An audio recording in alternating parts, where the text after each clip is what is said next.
নমস্কার। আজ দেখুন 28শে জানুয়ারি 2025 মঙ্গলবার সন্ধ্যা 7:31 থেকে মৌনী অমাবস্যা তিথি শুরু হয়ে যাচ্ছে এবং শেষ হচ্ছে কবে? আগামীকাল বুধবার 29শে জানুয়ারি সন্ধ্যা 6:50 এবং আগামীকাল বুধবার ব্রহ্ম মুহূর্ত শুরু হবে সকাল 5:25 থেকে এবং ভোর 6:18 পর্যন্ত। এই পিরিয়ডটা কিন্তু থাকবে, অর্থাৎ ব্রহ্ম মুহূর্ত যে টাইমটা সেটা কিন্তু থাকবে। দেখুন, এই যে একটা টাইম পিরিয়ড আপনাদেরকে বললাম, এই অমাবস্যা তিথি চলাকালীন তিনটি এমন বিশেষ স্পেশাল টোটকা রয়েছে যেগুলো করলে ছোট বড় যেরকমই আপনাদের মনস্কামনা থাকুক না কেন সেটা কিন্তু মায়ের কৃপায় পূর্ণ হবে এবং আপনারা জীবনে যেটা চাইছেন, আপনাদের জীবনে যেটা অভিষ্ট লক্ষ্য রয়েছে সেখানে কিন্তু খুব ইজিলি পৌঁছাতে পারবেন। এবং এই অমাবস্যা তিথিকে রটন্তী কালী পুজো বলা হয়, কারণ এই তিথিতে রটন্তী মায়ের পুজো করা হয়। এছাড়াও আজকের দিনে দেখবেন কুম্ভ মেলায়, অর্থাৎ আগামীকাল বুধবার কুম্ভ মেলায় শাহী স্নানের সুন্দর একটা যোগ রয়েছে। সুতরাং নিজের বাড়িতে হোক বা কোনো মা কালীর মন্দিরে গিয়ে যেখানে অমাবস্যার পুজো হয় সেখানে যদি আপনারা এই উপায়গুলো করতে পারেন বা নিজের ঘরেও যদি উপায়গুলো করতে পারেন তাহলে কিন্তু সারাটা বছর আপনাদের কিন্তু ভালোভাবে কাটবে। সারাটা বছর জীবনে সুখ শান্তি থাকবে এবং অর্থনৈতিক প্রবলেমস যেগুলো রয়েছে আপনাদের জীবন থেকে সেগুলো কিন্তু আস্তে আস্তে দূরীভূত হয়ে যাবে। প্রথমত একটা বিষয় জানা উচিত যে মা কালীর যে পুজোটা হয়, অমাবস্যার যেটা মেন পুজো হয় সেটা কিন্তু কখন হয়। এক্ষেত্রে দেখুন, অমাবস্যা তিথিতে মা কালীর শক্তিপীঠের পুজো করা হয় রাত 12টার পর। তো সেক্ষেত্রে যেহেতু আজ 28শে জানুয়ারি অমাবস্যা তিথি লেগে যাচ্ছে সন্ধ্যা 7:31 থেকে, তো সেক্ষেত্রে আপনারা নিজের ঘরে বসে বা কোনো মন্দিরে গিয়ে মা কালীর যেটি বীজ মন্ত্র সেটা কিন্তু অবশ্যই 108 বার অথবা 1008 বার জপ করবেন। যাই হোক, বীজ মন্ত্রটি হলো ক্রিং। এই সামান্য একটি ছোট্ট শব্দ, এটি কিন্তু মা কালীর বীজ মন্ত্র ক্রিং, অথবা বলতে পারেন ওম ক্লিং কালিকায় নমঃ।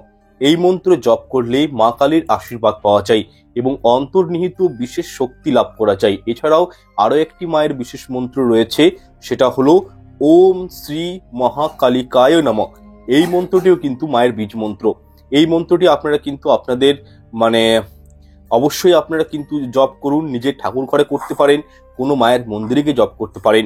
দেখুন, এই মন্ত্রটি আজ অথবা আগামীকাল অমাবস্যা তিথি চলাকালীন অবস্থাতে যে কোনো সময়ে উচ্চারণ করতে পারেন। তবে হ্যাঁ, 108টির কম উচ্চারণ করবেন না, 108 বারের বেশি উচ্চারণ করার চেষ্টা করবেন। তবে অবশ্যই অমাবস্যা তিথি চলাকালীন যদি মা কালীর উদ্দেশ্যে একটি 108টি জবা ফুলের মালা মাকে নিবেদন করতে পারেন ভক্তি সহকারে, শুধুমাত্র এই কর্মটুকু করতে যদি পারেন, অমাবস্যা তিথি চলাকালীন মাকে ভক্তি সহকারে 108টি লাল জবা ফুল নিবেদন করা, তাহলে কি হয়, জীবন থেকে সমস্ত দুঃখ কষ্ট দরিদ্রতার নাশ হয়। আপনারা বর্তমানে যে একটা বাজে সময় দিয়ে নিজের জীবনটাকে পার করছেন সেই সময়টা অনেকাংশেই কিন্তু দূরীভূত হয়ে যায় এবং জীবনে সুখের সন্ধান পাওয়া যায় যদি মাকে ভক্তি করে আপনারা এই জবা ফুলের মালা নিবেদন করতে পারেন। দেখুন, কারোর জীবনে অর্থনৈতিক সমস্যা রয়েছে, কারোর জীবনে গ্রহগত সমস্যা রয়েছে, বা আপনাদের এমন কোনো একটা কর্ম করতে চান যেটা কিছুতেই করতে পারছেন না, বিভিন্ন বাধা চলে আসছে, অবস্ট্রাগল চলে আসছে, বা আপনি কিছু একটা চাইছেন সেটা পাচ্ছেন না, আপনার যে স্বপ্ন পূরণ করতে চাইছেন, সেই যে জিনিসটা আপনি চাইছেন বর্তমানে সেটা কিন্তু আপনি পাচ্ছেন না, তাহলে সেক্ষেত্রে কি বলবো যে এই বিশেষ মুহূর্তে আপনারা কিন্তু মায়ের কাছে, অর্থাৎ মায়ের যখন মেন পুজো হবে, ঠিক আছে, মায়ের যখন শক্তিপীঠের পুজো হবে সেই সময় যদি বিশেষ মুহূর্তে আপনারা মায়ের কাছে কিছু প্রার্থনা করতে পারেন এবং এই মন্ত্র যেগুলো আপনাদেরকে আমি দিলাম সেগুলো জপ করতে পারেন, তাহলে ডেফিনেটলি আজ না হোক 1 মাস পর, 1 বছর পর হলেও মায়ের কৃপায় আপনার উদ্দেশ্য কিন্তু অবশ্যই চরিতার্থ হবে। আপনি যা চান সেটা কিন্তু আপনি পাবেন। এই ক্ষেত্রে এই মন্ত্রটি উচ্চারণের কোনো বাউন্ডেশন নেই। ধরুন, কারোর কাল অসুচ, পিরিয়ডস চলছে, কোনো প্রকার অসুচ অবস্থায় রয়েছেন, কোনো অসুবিধা নেই, এই বীজ মন্ত্র কিন্তু জপ করতে পারেন। তবে হ্যাঁ, মন্ত্রটি উত্তর দিকে অথবা পূর্ব দিকে মুখ করে জপ করা একান্তই আবশ্যক। ঠাকুর ঘরেও করতে পারেন নিজের, বা কোনো মন্দিরে গিয়েও করে আসতে পারেন।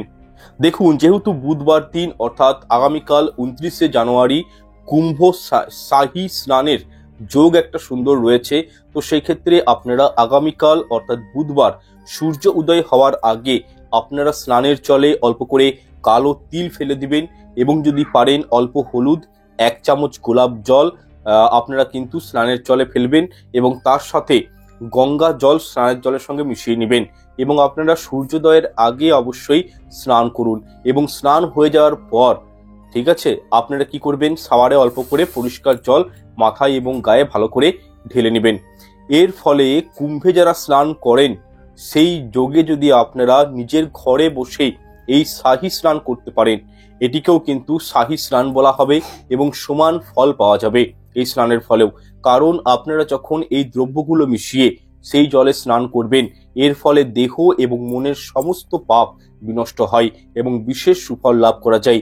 এটিকেও কিন্তু শাহী স্নান হিসাবেই গণ্য করা হয় এবং যাদের আশেপাশে গঙ্গা নদী রয়েছে তারা কিন্তু অবশ্যই এই দিন গঙ্গায় স্নান করার চেষ্টা করবেন, অর্থাৎ আগামীকাল বুধবার দিন।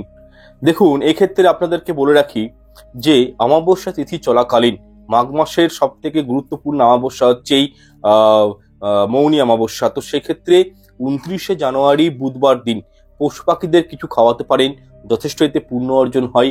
কোনো গরিব মানুষকে দান দক্ষিণা দান করতে পারেন, কালো বস্ত্র, কালো ছাতা, শীতের কম্বল দান করতে পারেন।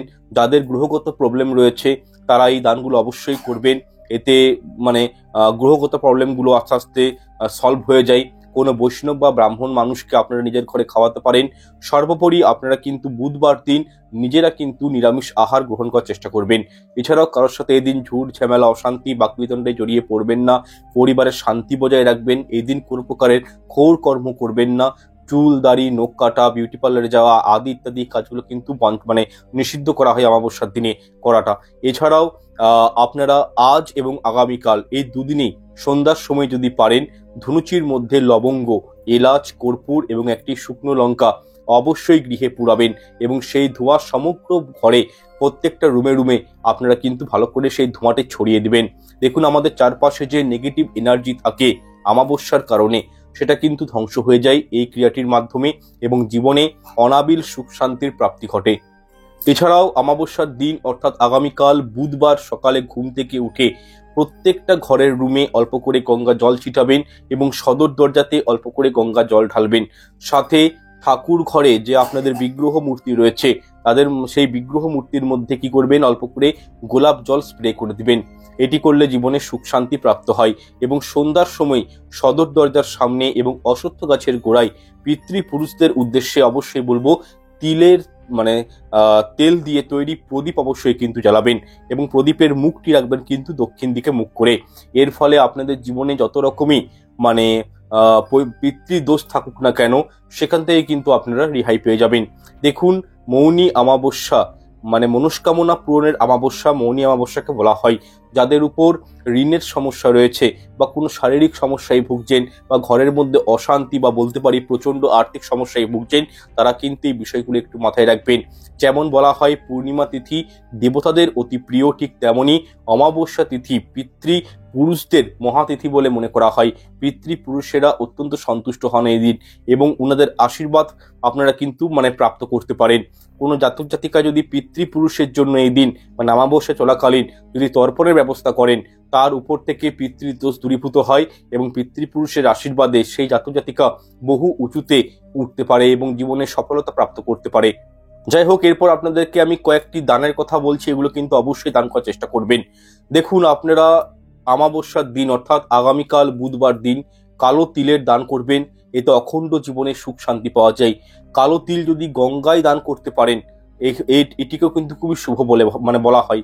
এছাড়াও আপনাদের সামনাসামনি যদি কোনো অসত্য গাছ থাকে সেখানে তিলের প্রদীপ প্রজ্বলিত করবেন এবং কাঁচা দুধের মধ্যে 7টি লবঙ্গ ফেলে সেই জলটি অসত্য গাছের গোড়ায় কিন্তু নিবেদন করবেন।